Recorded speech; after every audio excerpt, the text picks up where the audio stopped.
in demonstrating leadership in military situations, I then had to take on that role of being Delta 6, being the commander of my military advisory team.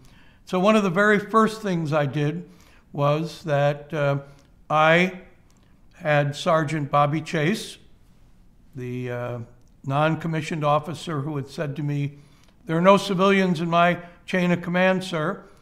And I took him with me as we went out with a Vietnamese Army unit and into the Viet Cong base area of Duc Ton District, where I was serving as the district senior advisor. We would travel on helicopters and be inserted deep into the Viet Cong base area. And then we would maneuver across rice paddies and into what were referred to as the tree line, the sort of jungle, mangrove swamps where the Viet Cong and North Vietnamese would hide, would have their fortifications.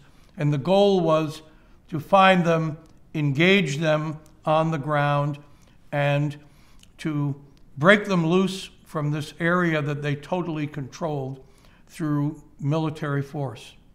So we're there on the ground for hours, walking across the Mekong Delta, the blazing hot sun in the 90s, and it was every step you took into the rice paddies, which were still flooded from the rainy season.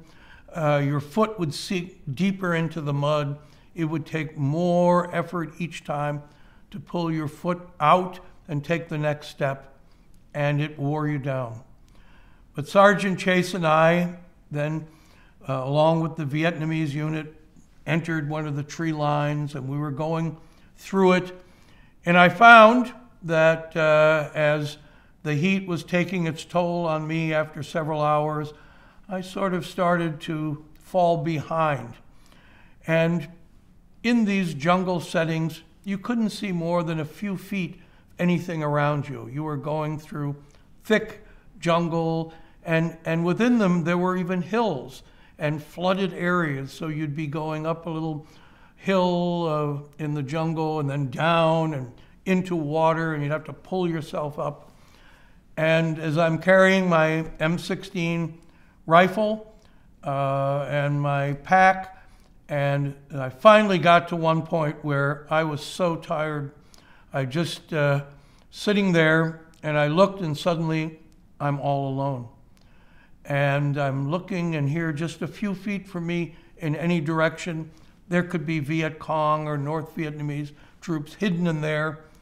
I held my rifle up and said that to myself that, well, I'll defend myself. I have enough energy to pull the trigger and fight back. And then Sergeant Chase's hand came down and said, give you a hand, sir." That was what I needed to energize me. I got up, pulled myself up the hill, kept going. And eventually we got through that operation and we got back to our headquarters. And as we were getting off the helicopter and walking back into our team house, Sergeant Chase said to me, "Permission to say something, sir?"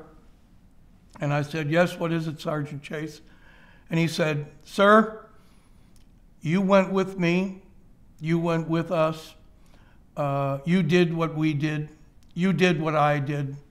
You're my leader. I will follow you anywhere." What a moment for me.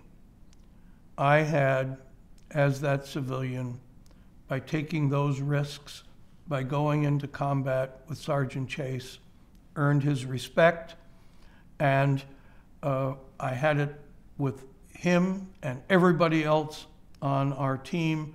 Thereafter, I learned this vital lesson of leadership, that if you are leading, you have to do the things that you expect of those in your unit, under your command, in order to have their respect in order to be a true leader.